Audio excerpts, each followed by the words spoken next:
welcome to Reefside Radio. I'm here with my co-host, Chris. As always, Chris, how are you doing today? Wonderful. Busy day. Running around all day. You have been running around. Yeah. Literally the first time I saw him, he just ran in and with 4 people behind him just running through. A lot of people coming through the lab now, man. Yeah. It's been really busy here, which is a great thing, but a lot of running around, both spaces, back and forth, getting my steps in for sure. 100%. And we have a special guest today. He's been a good friend of mine for about, I would say we've been friends for like 3 years, but I've known him for like 5. Vlad. And Vlad is currently the co-founder and CEO of Flowlie Technologies. And Vlad has a long history in VC. He's had quite a couple of jobs. Before that, he was at Deloitte, went through a couple of different VC positions, then ended up in a syndicate. And then right before this, you were at Fuel Capital, correct? That is correct, yeah. Yeah, and you've taken a lot of learnings and now it's transferred over onto the founder side. And, there's a lot to talk about with that and really interested to dive into it. But, I also didn't know that you were an author. You wrote a book? I did, yeah. Wait, I didn't know this either. This didn't come up in my prep. You didn't mention this at the coffee shop? What's the book? That was one of the things that I did. Yeah, I actually ended up writing a book about 6 years ago on building entrepreneurial communities.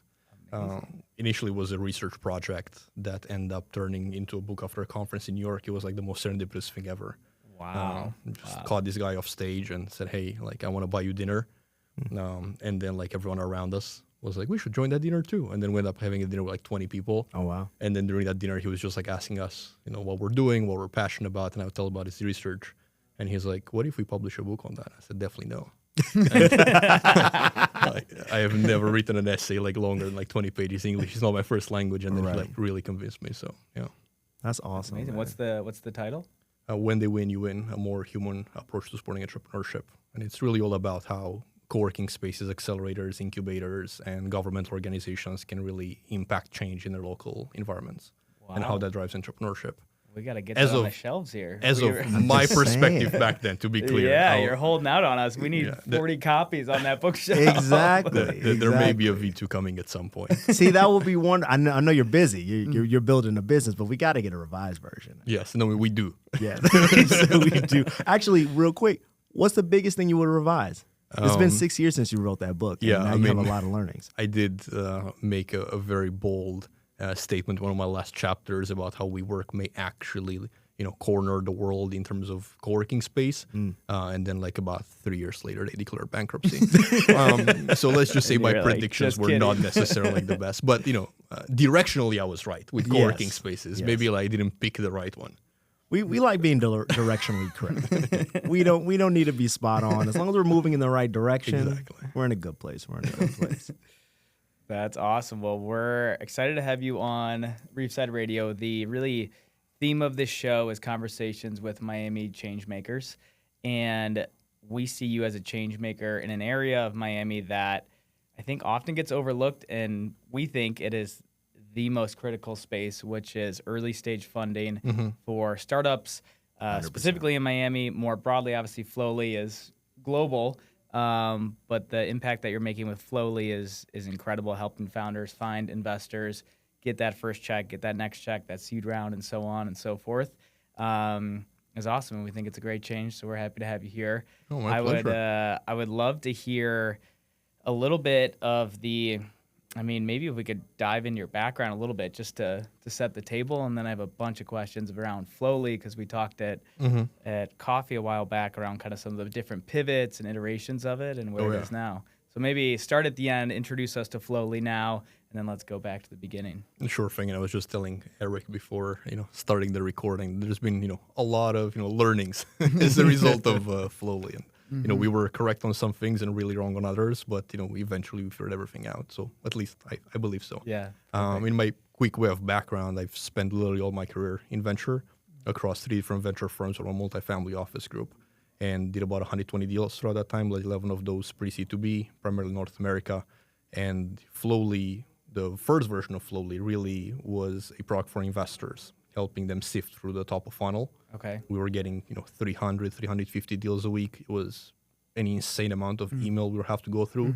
And really the biggest thing was understanding, should we take a call or not with this company? And we developed this mechanism of scoring and research on that top of funnel and prioritizing deals. And did this all end up in some crazy Excel sheet of scoring? It actually ended up like in the app itself. So we end up becoming a deal flow management solution, or at least that was the idea, is that if we figure out the top of funnel and the scoring and the analytics, we can then funnel all this data in the right format for you in the CRM, so your analyst doesn't have to input anything, and then we're able to like pre-filter all these things for you. And we were, yet again, directionally correct.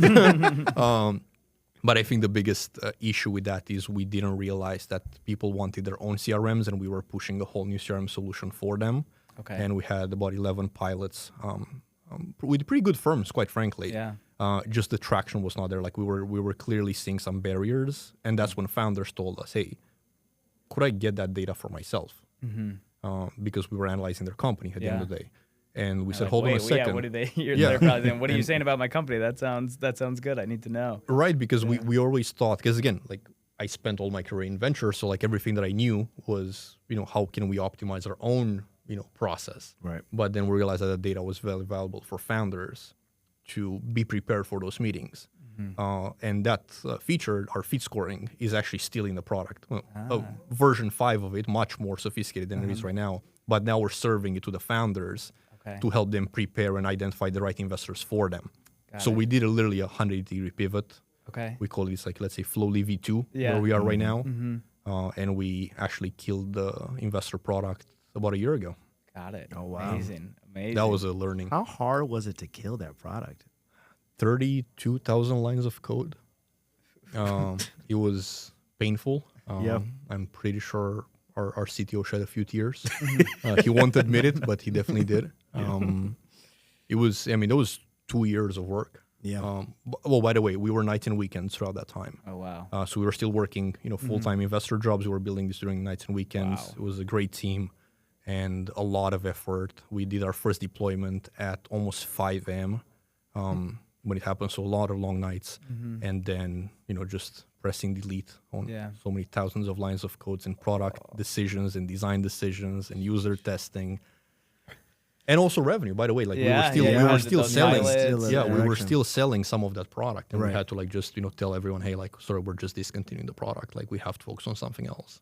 And so I just want a quick tangent, I guess, like a founder lesson. How did you know whether to keep pounding your head against the concrete and saying this is going to work? I have the vision. I needed this.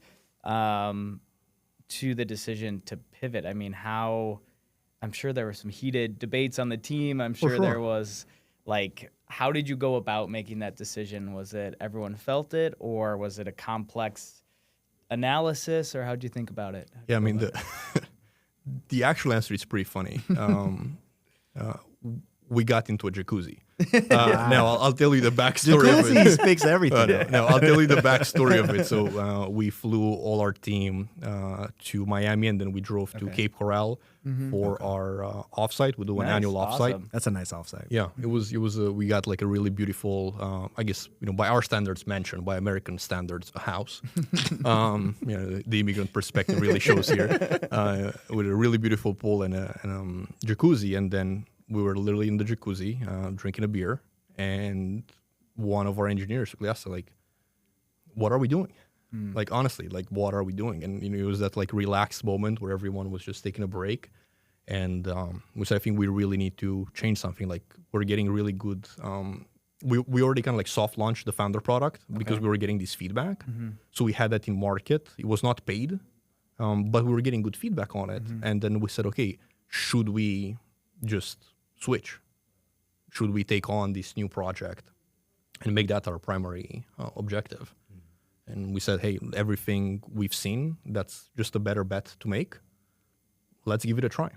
And that was Saturday. I remember it very vividly. And then Sunday, we shipped our pay gates and integrated Stripe for that product because we didn't have any payment infrastructure because it was free. And then Monday morning, we launched it. Paid, like relaunched it effectively out of beta. And I jumped into a sales meeting for the investor product because again, I was still having all those meetings. And I come back into the office. Everyone was in the office because they were still off the offsite. They were about to fly off. And I opened the door, and everybody's just like, like waiting for me to come back. And they're like, Vlad, we got like 3 sales in the last hour. Mm-hmm. And I was like, yeah, sure. No, we didn't. Like, we launched it like 2 hours ago. And they're like, no, like come see the Stripe dashboard. We got 3 sales in the last hour. Awesome. And then just everybody was like, we're making money. Hold on a second. Yeah, I mean, there was very little money. But still, like, it was exciting, right? Because we actually generated revenue on that product that until literally 2 days ago was, should we continue doing it or not? And, at that end, it was easy. We said, hold on, like, if someone was willing to pay in our first hour of release, maybe that didn't happen with the investor product. Yeah. So maybe that's something we should focus on. Wow. And when did you make the jump to full time? Was that before or after? It was very shortly after. Okay. Right. So we had a few partnerships that fall. One of them with Built in Miami. Fun fact about how all it comes together. By the way, that offsite was August. Yeah. So literally, I think it was like September or October. We end up partnering for the first time with Built in Miami. I'm still surprised you accepted our invitation, given how our product was back then. I loved it. I loved it back then.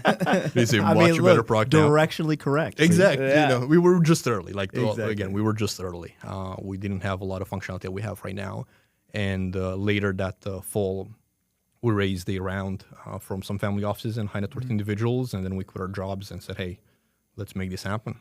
And then kind of the rest is history. So That's so awesome. Awesome. And give us a little bit of the size of Flowlie now. You have a super active team here in Miami. Yeah. What about like headcount wise or actually, customers? we have or... a really active team currently in Miami because we are in let's say our annual offsite to some extent. Yeah. We made it a working offsite this year, Nice. so we didn't really take some days off. But no jacuzzi repeat. No jacuzzi repeat, unfortunately. But we did get a really great breakfast at Rosetta in Brickell. Yeah, So I mean that's always it. it was pretty Rosetta. spectacular. The Yeah. bread, man. Yeah. The croissants. I love So we did that, and so everyone is in Miami right now, actually. Awesome. So we're a team of 9 individuals right now. We're about to make our 10th hire, and we helped a little bit over 3,000 founders raise just north of $600 million. Amazing. So Wow. it's been really exciting. Congrats. And we're really hoping to close a few more raises this fall, and let's see. The next goal is $1 billion. So that'll be cool. Amazing. Awesome, Amazing. I mean, you're on track. That's pretty impressive. That's an awesome stat. The speed of that turnaround, man.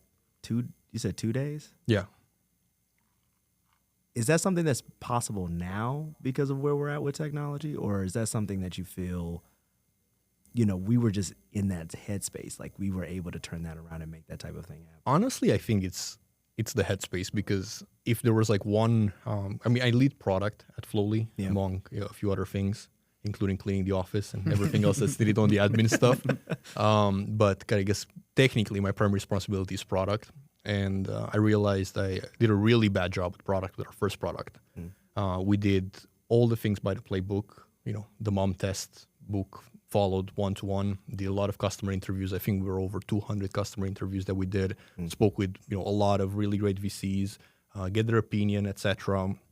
But we spent a lot of time making decisions. And actually was in New York a few weeks ago for New York Tech Week, and one of the co-founders of Clay, the data enrichment company, shared something really smart that I wish I knew back then, which was the only thing that matters early on is speed to insight. You just have to be really, really good at getting insights as fast as possible and then act upon them. But the acting upon it is equally as important as getting the insight in the first place. I think we're great at getting insights, but we were not great at acting upon them. We were debating a lot. So that particular weekend, we literally just said, fuck it, like, let's just do, like, what do we need in order to sell this product on Monday? Yeah. Do we need better authentication? Do we need better this? No, we need a payment system that reliably works and a tiered application so we can have free users and paid users. Right. We don't need 3 types of tiers. We do not need usage-based pricing. We just need a way for you to pay us. And then we just did that.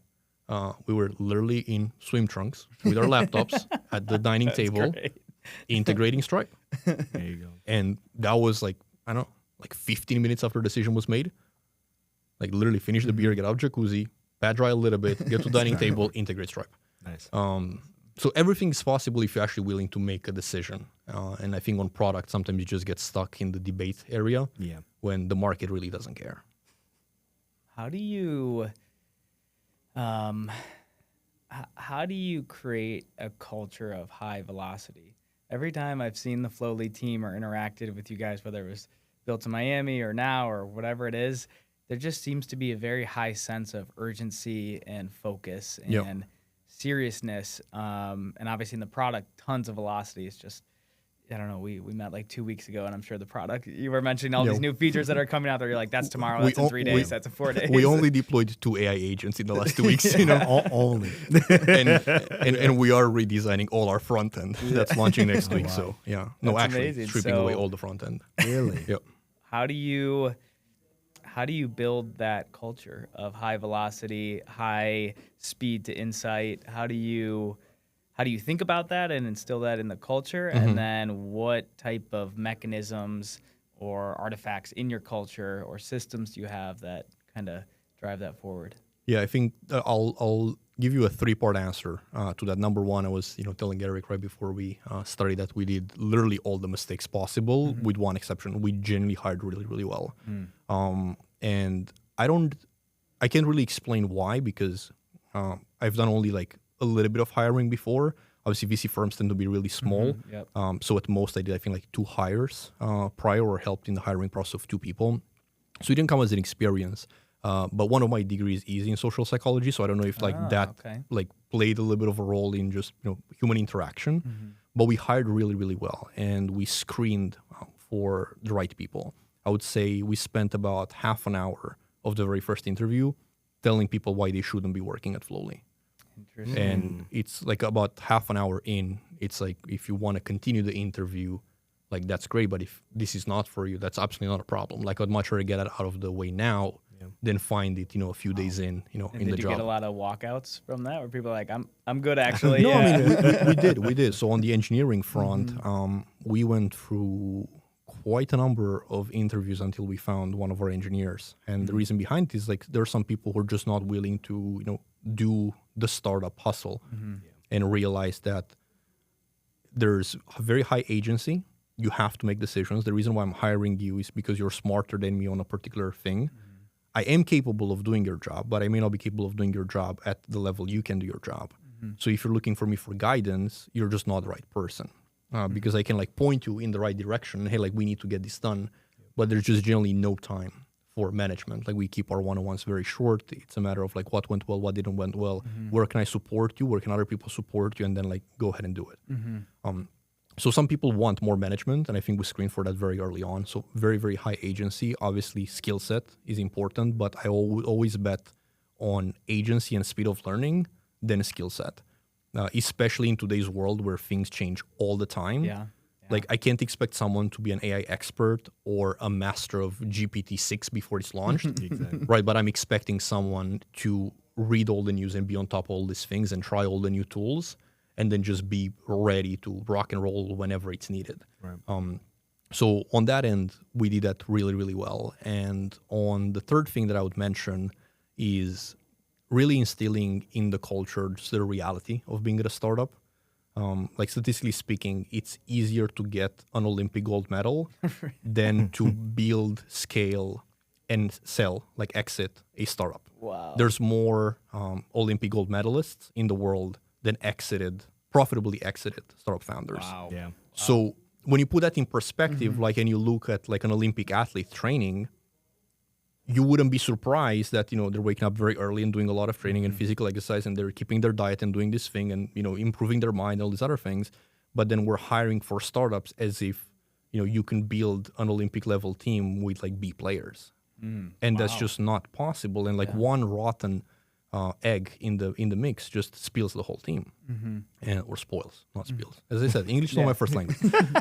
Spoils the whole team, and it's really important to acknowledge when those people enter the team if you made a mistake in hiring. And actually, one of my really close friends, Gavin, also based here in Miami, running Base Social, and I don't think he minds if I say this. He always tells me, he's like, Vlad, I don't think I'm the best at hiring, but I'm fantastic at firing, because he forces all the individuals in the first 7 days to prove that they're worth being there. And if you're not, get off the ship. Like there's no hard feelings. You just cannot perform at this level. Yeah. And I think specifically over the last a few months, it's just more opportunities came our way, and then more pressure was put on the team.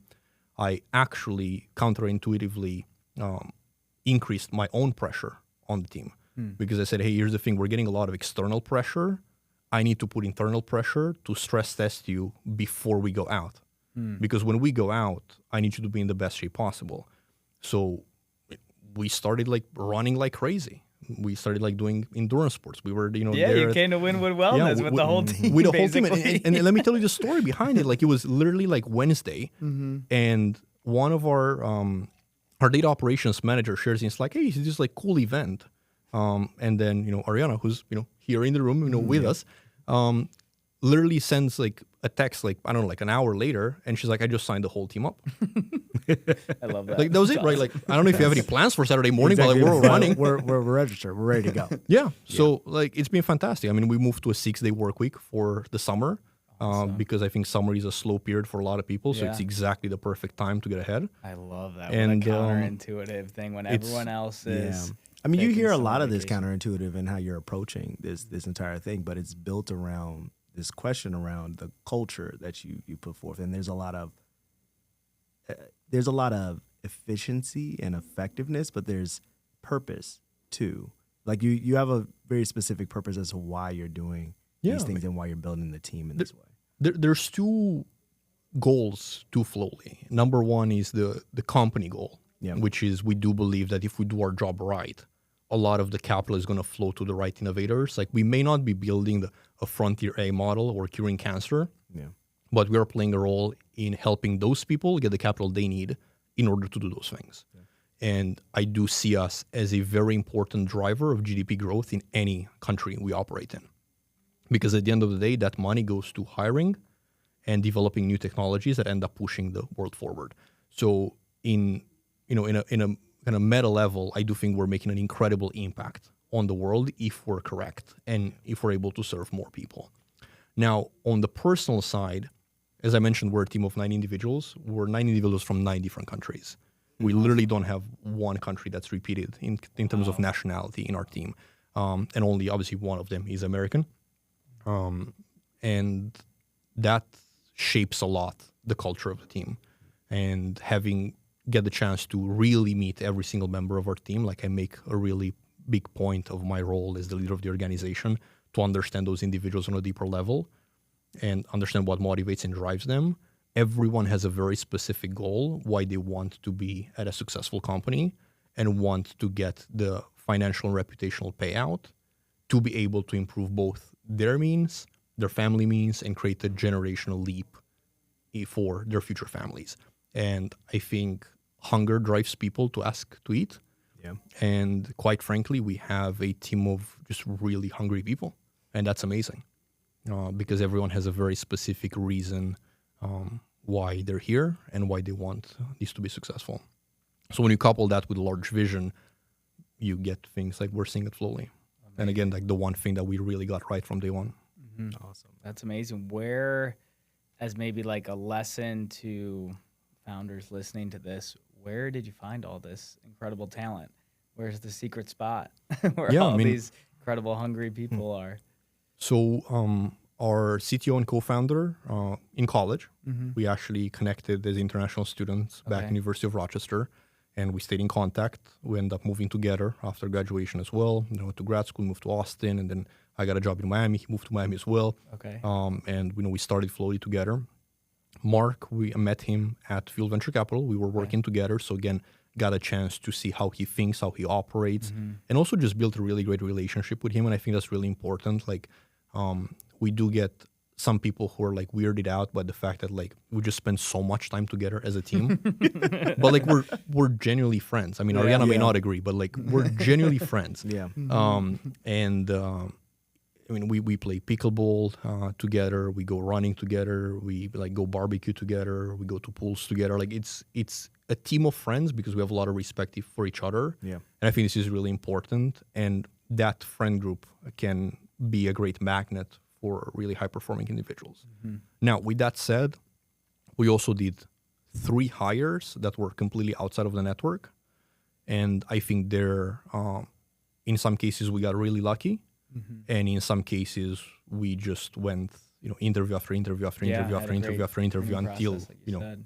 we found that person. Mm-hmm. So in some cases it worked out really well, like the second person we interviewed, and in the other case it went still well. It was just like the 35th person we interviewed. Yeah. So Wow, that's awesome. What I guess in the spirit of Reefside Radio around change making, you are a change maker for founders and for the whole innovation culture, and I think the way you've mapped the broad mission to the hustle on the team is pretty incredible, and I think a lot of leaders miss that, where it's like, why are we working Saturday? Why are we working till 5 That alignment's a.m.? not there. And if the alignment's not there, no one knows why. They're just like, this Vlad guy makes me work all the time. This is awesome. This is awful. So you're here on another Saturday because of him. It's like the purpose really drives like, okay, I'm here on this Saturday because this is specifically what I'm trying to do to ultimately accomplish this goal with the team. Mm-hmm. And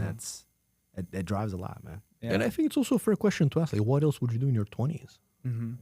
And in some cases, early 30s. Yeah. Mm-hmm. Like, realistically, do you literally have anything else that would set you up for success better than being a high growth startup and really giving your all? That's a great point. That's a good question. That's a great point. I think there's a interesting dilemma of that, of like working hard and the ambition and working long hours and feeling really fulfilled in that, and being on a team or at a company where you really feel aligned to the mission, and then like I'm gonna quit and go like backpack around Europe kind of thing. But I mean, you have to do whatever feels like your authentic self. yeah, Right. And that's why spending time to understand what a person wants, like on a personal level, is so important, because everyone's going to be their best if they're the authentic self.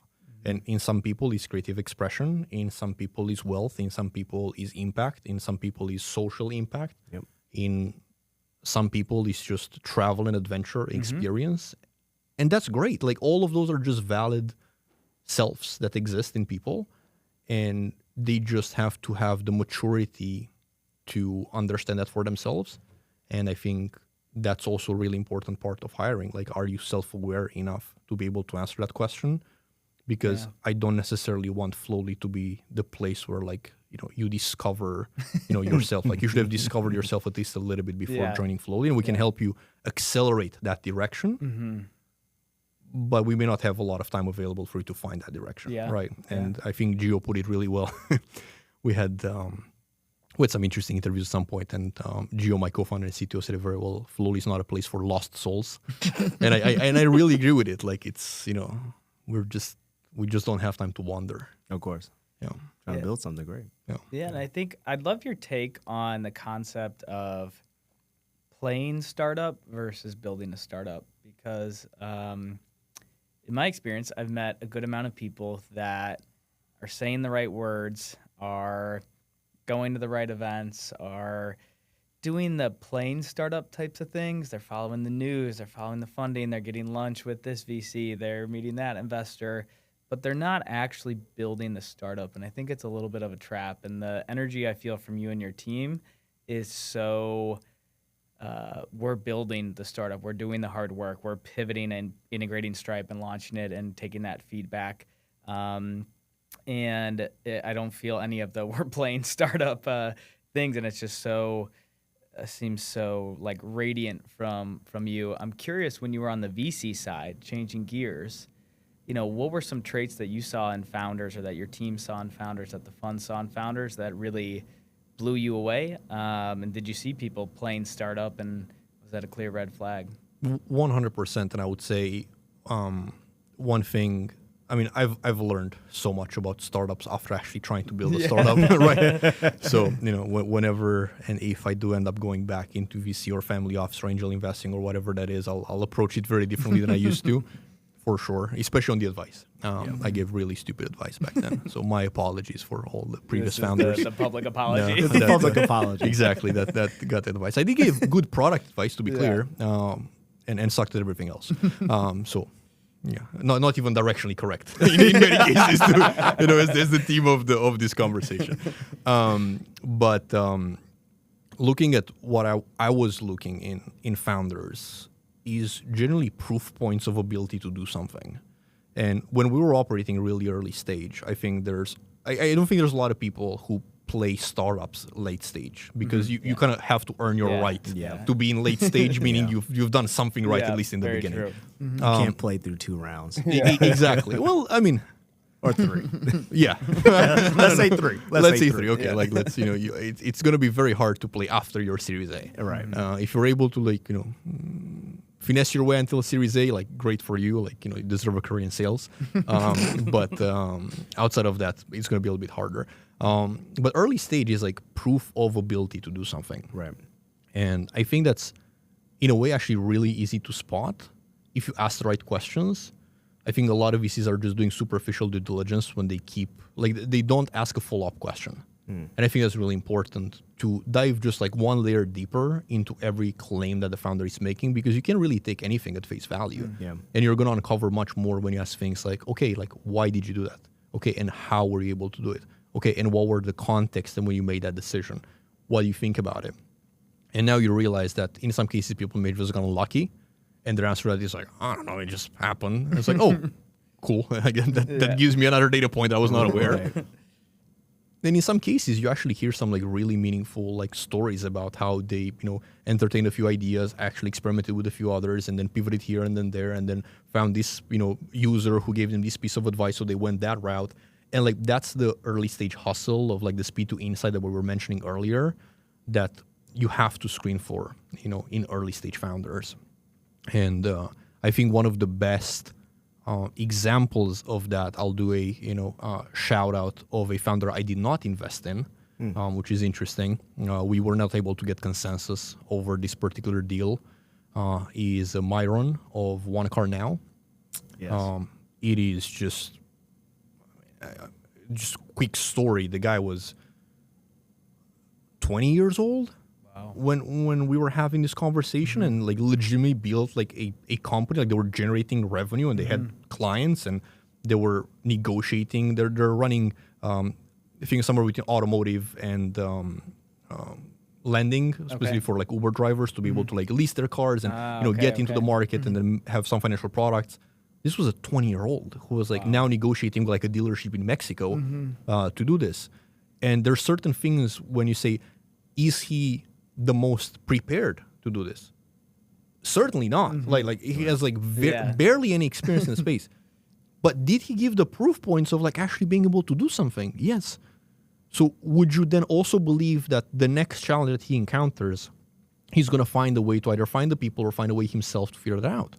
Yes. Then back those people early stage, right? Like figure out those proof points and then back the direction which people are going, even if they may not have the right experience or the right skill set. Which, by the way, that company exploded. They're doing so well. Wow. They just closed a $100 million debt deal to finance it. Like, it's just an unbelievable story. It's probably going to be one of the top 10 companies coming out of Latin America. Yep. And we were there at the pre-seed. Always the one that got away. Greatest misses. No, honestly, I think it is by far the greatest miss of my investor career. Man. Yep. Well, I wanna change gears to Miami. How long have you been in Miami? Because we just realized 5 years. 5 years. And Erick was one of the first people that I met in Miami. Funny enough, I didn't realize that at the time you had just touched down. Because he talked about it a little bit in a way like he had always been there. Like not like natural, like born here, but definitely natural with the surrounding and comfortable with the scene. And he was getting to know it just like I was, but dude, I think that was like week number 3, by the way. Yeah, of like it's being crazy. in Miami. Because he just but it didn't feel like that though. Because he's natural at what he does. Yeah. No, he made it feel very, very comfortable. And I was like, I have a lot to learn from this guy. I don't know about that. Cool. Yeah. Well, you've been in Miami then for 5 years. You've been on the VC side. You've been on the startup side. What is broken about early stage funding in Miami? Well, I would say one of the most obvious answers to that is there's not a lot of it, right? So I think that makes it a little bit tricky for founders seeking capital to have just a local pool of individuals that they can call for advice and help. And I think there's some funds that are doing a phenomenal job of being really active in the community.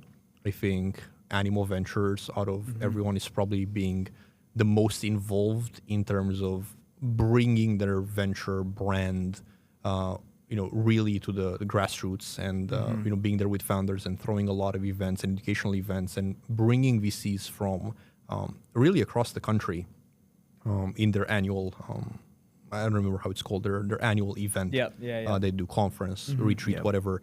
And that's great for the ecosystem because it gives a select group of founders exposure to the broader VC ecosystem. But then again, you have to ask the question, why is that needed? Well, because the local ecosystem is not large and developed enough in order to be able to sustain that. Yes. Now, you also have to ask yourself, do we have enough of a density of founders who are building early stage startup versus playing to be building early stage startups? And that's a trickier, question to answer. I'm definitely not the arbiter of truth on that. But I think it's really a chicken and the egg problem in most cases. I was just about to say that. And it feels like a chicken and the egg problem. It does. And again, that's, going back to some of the stuff from the book, that's why you need some ecosystem players that are neither founders nor investors in order to kickstart that process. That's exactly what you guys are doing at the lab. That's exactly what you were doing with Venture Miami and Built in Miami. You need opportunities for people to educate themselves, understand there's an opportunity to build and there's resources for them, and that there is a community of other builders that can build some accountability, because building a startup is just really, really difficult. Yep. And you really don't feel like doing it alone for too long. So you need to have some peers to share that journey with.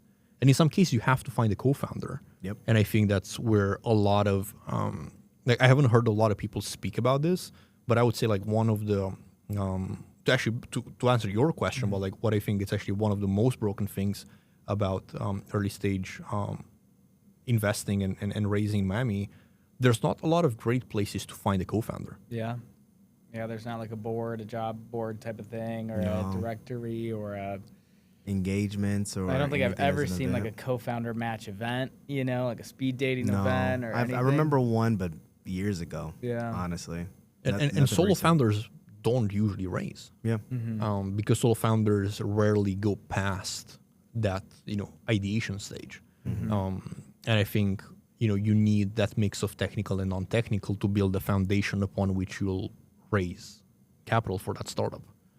I would say those two things. It's And what area of investment do you think is the least represented? To me, it seems like the first check. Yeah, 100%. Because there's seed funds, it's always first bigger check funds, there's fuel, there's Series A funds, there's it's the accelerator model, right? It's we've had this conversation in the past, but it's really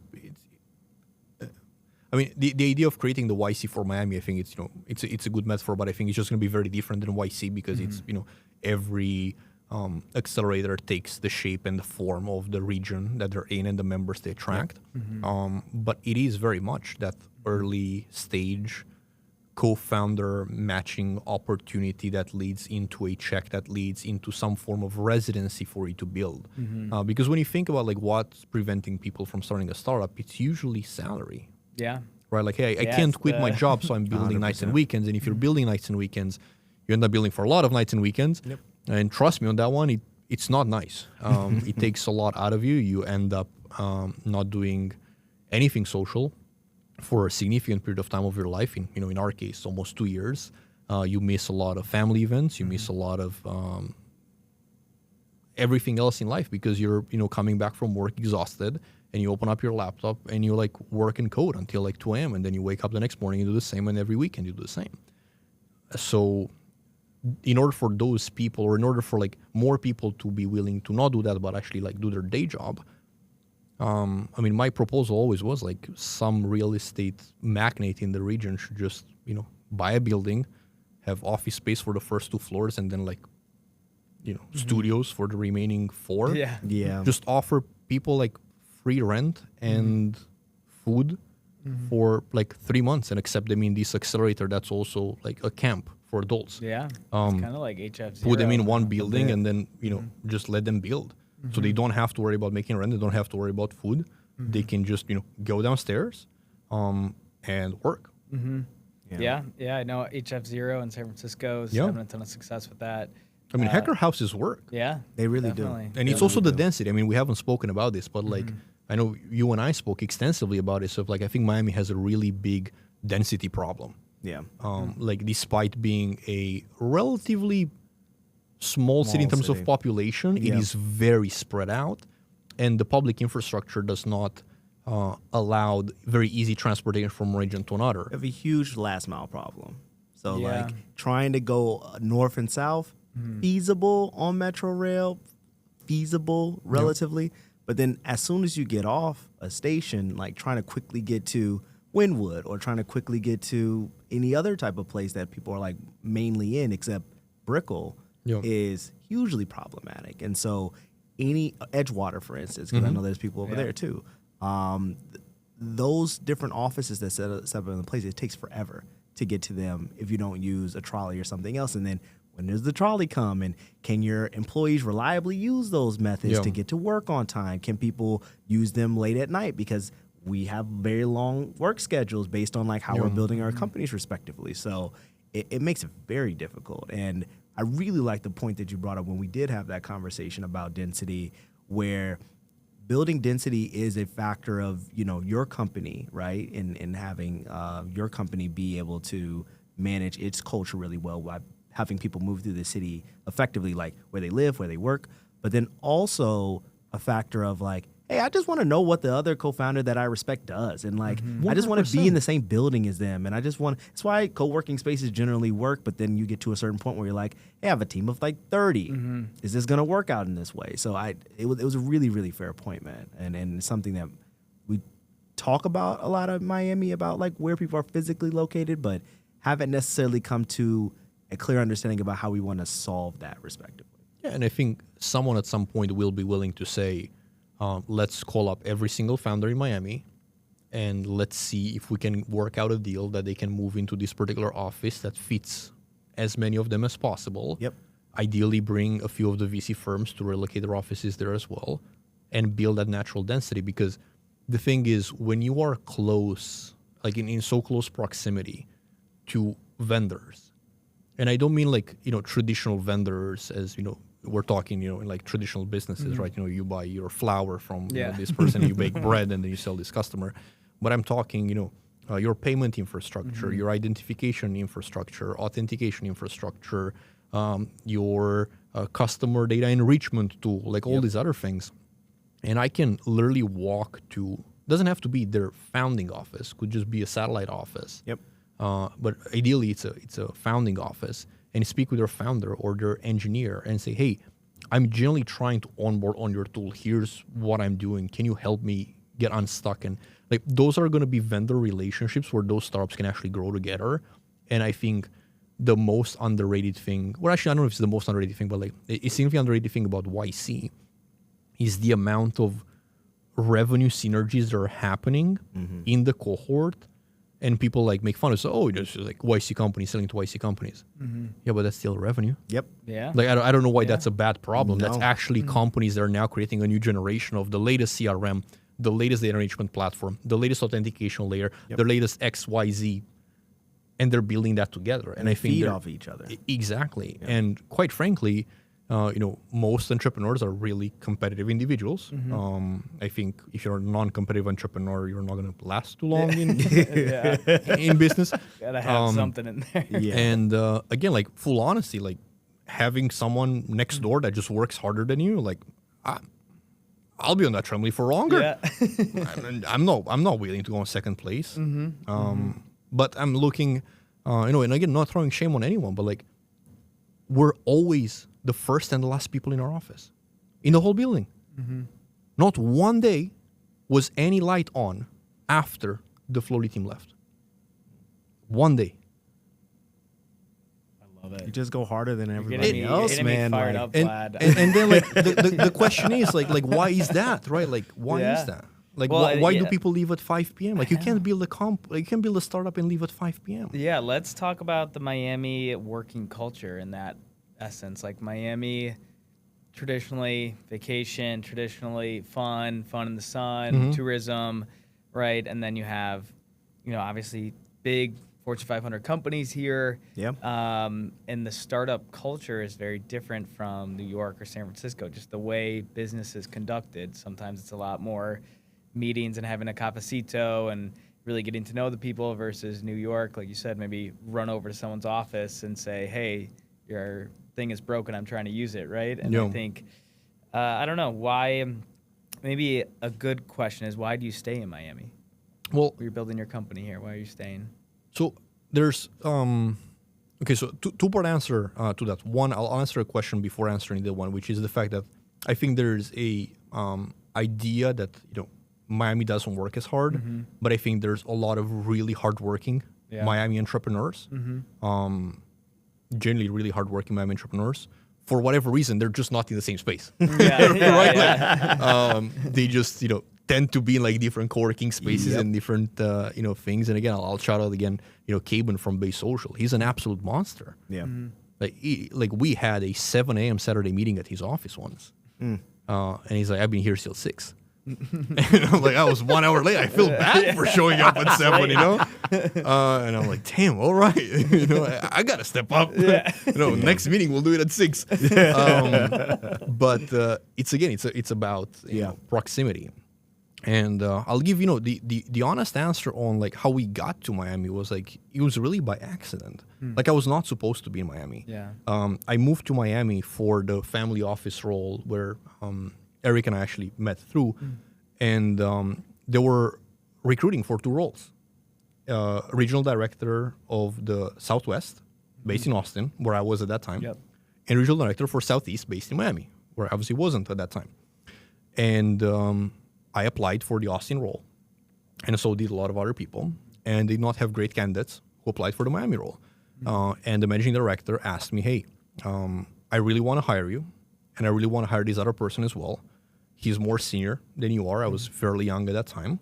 And he said, do you mind if I give him the Austin role, and can you take the role in Miami that you didn't apply for? It's the same role, you just have to be in Miami and build the network there, and grow the family office business in the Southeast.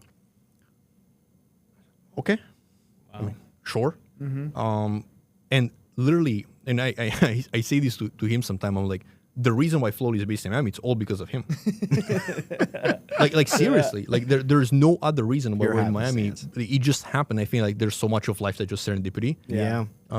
Where I arrived here, then Gio, my co-founder, we moved together from Austin because we wanted to do something together. So he said like he was working remotely, so he said like, why not? Let's just be in Miami in our 20s. Sounds fun. Wasn't a lot of fun. It was just work. But the story sounded nice on paper back in Austin. We were definitely delusional back then. And then after the family office role was Field Venture Capital, that's when I met Mark. We went full time. Then we're here. We're starting the company here. He buys a house. They have a baby. And then the wife also has a role here in Miami. And then the fiance of my co-founder comes, is in medical school here. So then, like, the rest of the team comes here, then Ariana comes here, then Mike comes here, and then, like, it just happens. So, like, starts happening. It's funny how life is, but, like, we're in Miami out of a hiring decision done by someone who's not at Flowlie, So it was not intentional, and I think looking at our future plans, it's a very valid, question for how long will we be in Miami for. I think there's a Miami component that will always be here, also because there's some roots and relationships, and also because, at least on the personal side, there's some, limitations overall in the team. But I think, very soon we're going to be somewhat too HQ based in order to be able to take advantage of also another city ecosystem for further growth, while also contributing to Miami and really be based out of 2 cities. Because I think there's a lot to it, and Miami is really a very much growing hub of entrepreneurship, and being a player in a growing hub always has its advantages. But I think there are certain reasons for us to also be in other cities and have some presence in other cities. And I think we're just at a point of the...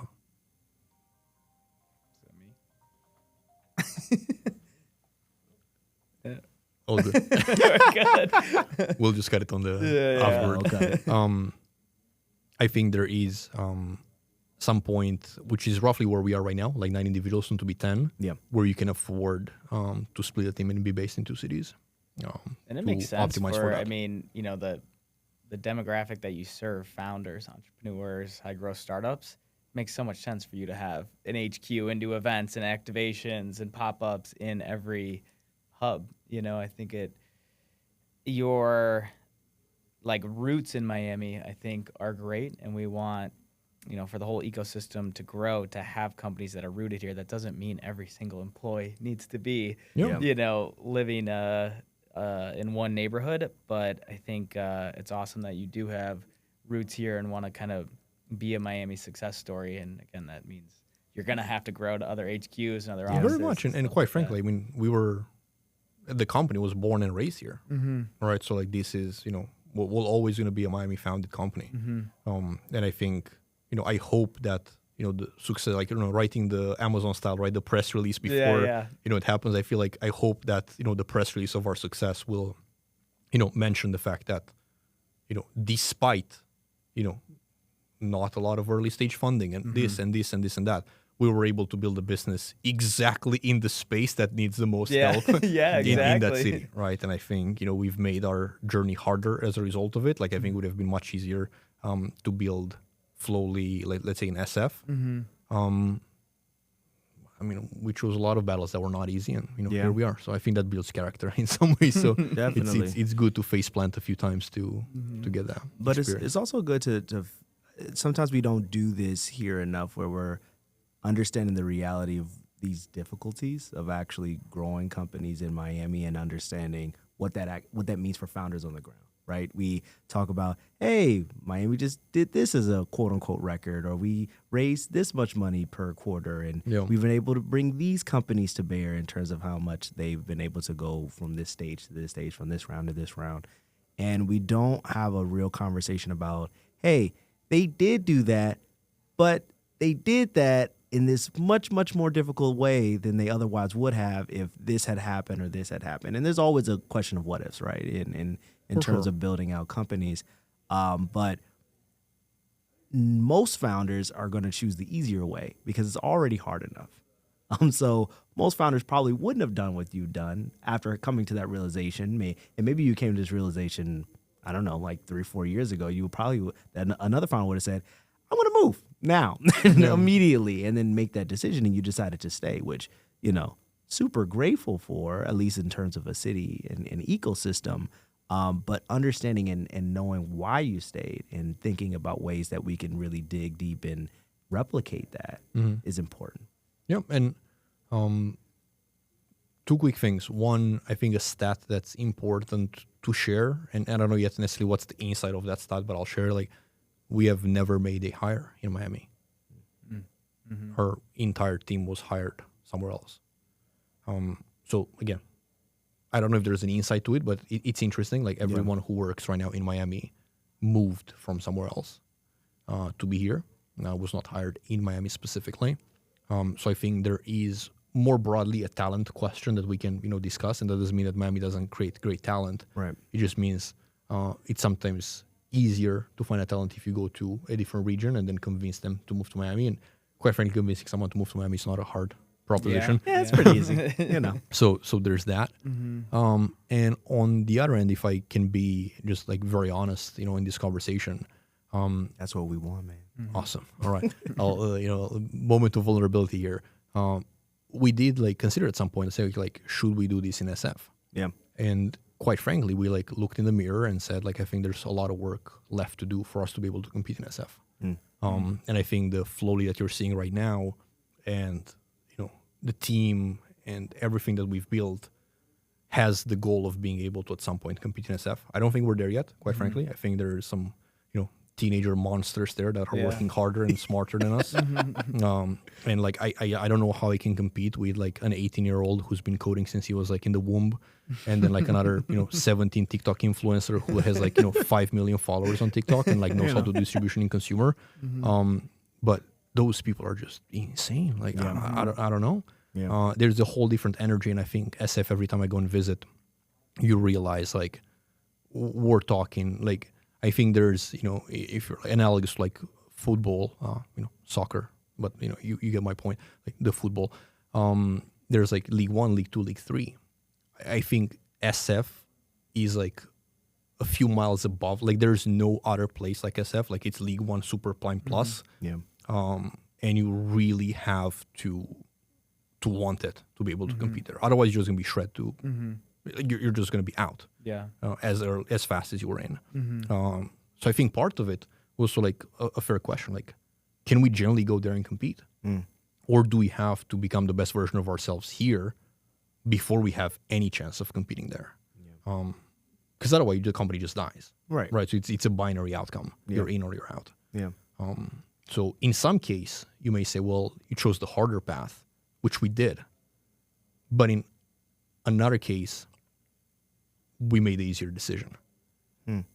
So I don't really know exactly how to put those two things together, but it was a really interesting realization. Like how good we are as founders. Are we, are we just founder smart enough to be able to compete in those circles? Right. And that doesn't, involve smartness or intelligence, like the ability to build companies, like the build muscle, the experimentation, the play versus like no, like I've already spoken, like 3 people validated, we're not gonna do this.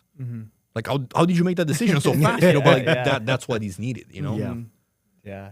No, that's super interesting. Well, I think perfect segue to our last question, which is what person, place, thing, entity, organization, or concept needs to be created or go from a level 3 to a level 10 in Miami for it to compete in, the top league that you were just mentioning? Yeah. It's an opportunity for you to, anyone who's listening to kind of call to action.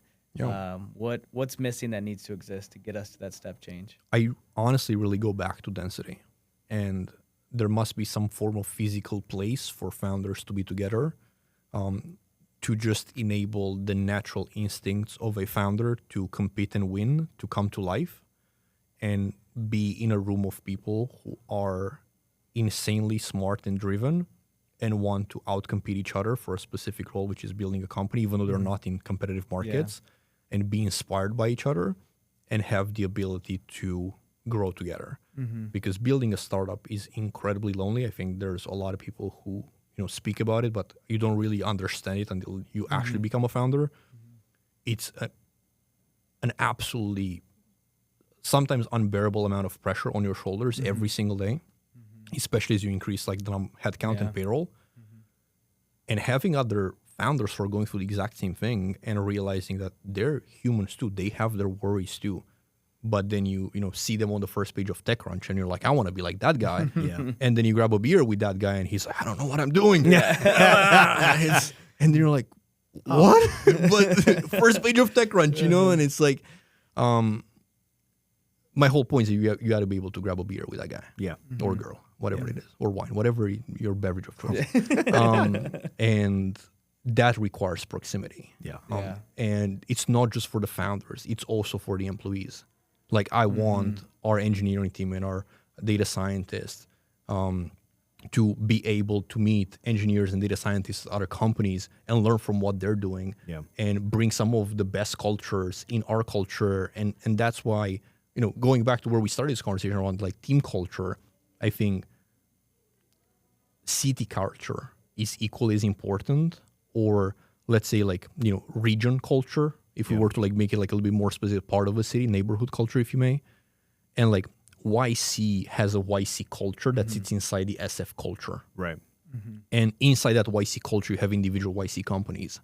And then when you look at like YC companies more broadly, the reason I can even make this statement is because there's going to be so many similarities of YC companies among each other. Right.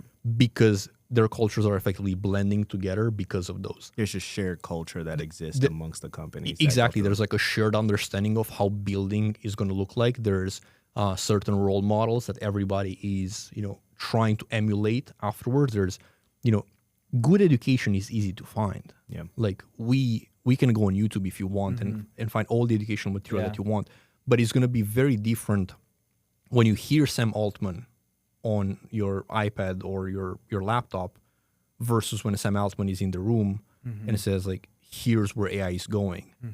And then you go back home like I can just clearly relate to what I was telling you earlier about the conversation with the co-founder of Clay in New York, like hearing him in person.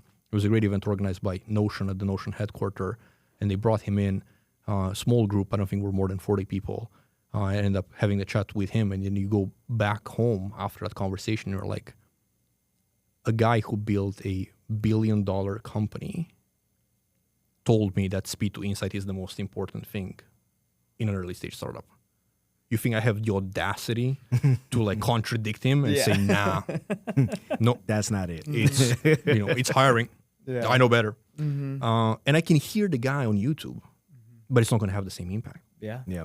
And you can only build that in, by building density. So I think that's what's missing. And I really hope that I think you guys have a great chance of being that spot. I think it's just going to require even more resources and more support and the collaboration of other stakeholders in Miami to make that.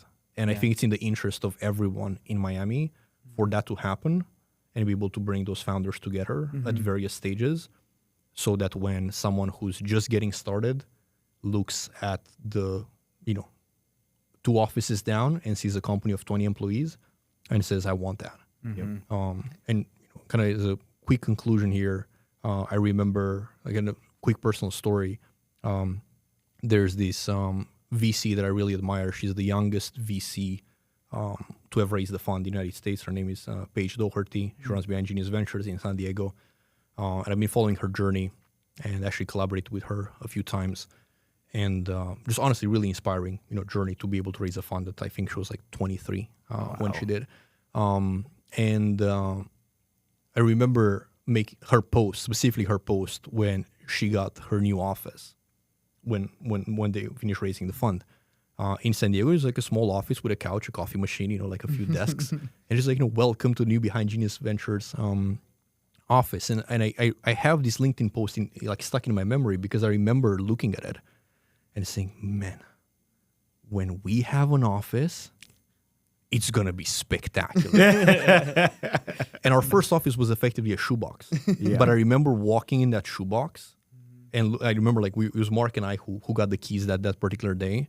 And we walk in this shoebox, no windows whatsoever, not even towards the interior. Oh, a true shoebox. You turn off the lights. It's a dungeon. It's pitch dark. Space for 2-ish desks, 3 if you really come together for tunnel bond, and then walking into that shoebox and looking at Mark, I said, Mark, I think we made it. I think this is it. I generally think we made it. And then again, it's all about what are you aspiring to? Yeah. And when your aspiration doesn't come from something you look at social, it's something that's really next door. It makes it so much easier to grasp. And you say, well, are they really that much smarter, that much more intelligent, that much more well networked than I am? No. Okay. Yeah. We have a fair shot. Yep. And I think inspiration is what keeps you going when things get tough. So I'll end is there. An amazing insight. Even just yesterday, we were talking about the lab and who is the true ICP, and we identified it's the cracked founder. And I would consider you a cracked founder, and I mean that as a compliment. Yeah, I'll take it as a compliment. I appreciate it. And that culture, exactly what you're talking about. I think of when you're at a park and you see the basketball courts, right, and there's games going on, and there's kind of one court where people are shooting around. There's a second court where some guys are playing, and then there's the main court, where people are playing hard, and it's intimidating. If you can't play like that, you're watching inspired and wow, I want to be able to play like that in any sport, right? At any park, whether it's basketball or tennis or whatever. And I think that culture of having the main court, like you talked about here in Miami, having cracked founders around each other and the teammates, right? To have the head of growth at your company trading notes with the head of growth at Flamingo or at some of these other companies that are on their way up. I think that energy is just going to permeate across the whole city and the culture here. So 100%. Awesome insight. And starting a company is a sport. So yeah. It's a perfect analogy. It's an extreme sport. Yeah, extreme sport. And people should think about it that way. Yeah. Yeah, definitely. Well, Vlad, this is amazing. Thank you for coming on Reefside Radio. Real quick, where can people get in touch with you, and where can they start using Flowlie? Sure. Honestly, my pleasure to be here, genuinely. And people can find me primarily on LinkedIn. That's where I do most of my content, somewhat good, and in some cases just jokes. Vlad, you share so much on your journey on LinkedIn. Yeah, too, I love your man. LinkedIn I love posts. the They're good. LinkedIn posts, man. They're awesome. There's a lot of journey sharing, some fundraising trips, and from time to time some satire. And for whatever reason, satire performs best. So they can find me at Vlad Cazacu on LinkedIn. And if you want to use Flowlie, that's FLOWLIE. Spelled maybe differently than you think it would spell, .com, and they can just easily sign up from there. We're fully self-serve. They can start a 7-day free trial, and instantly they will find at least 30 investors for them that are batch by algorithm, and all they have to do is go and connect their LinkedIn, and they'll uncover hopefully at least 100 intro paths towards those people. So hopefully in the first 5 minutes of onboarding, you're going to have at least some direction of where to go and raise capital. Awesome. Incredible. Thank you so much. Well, thank you Vlad. again, Vlad. That's it. That's the pod. That's the pod.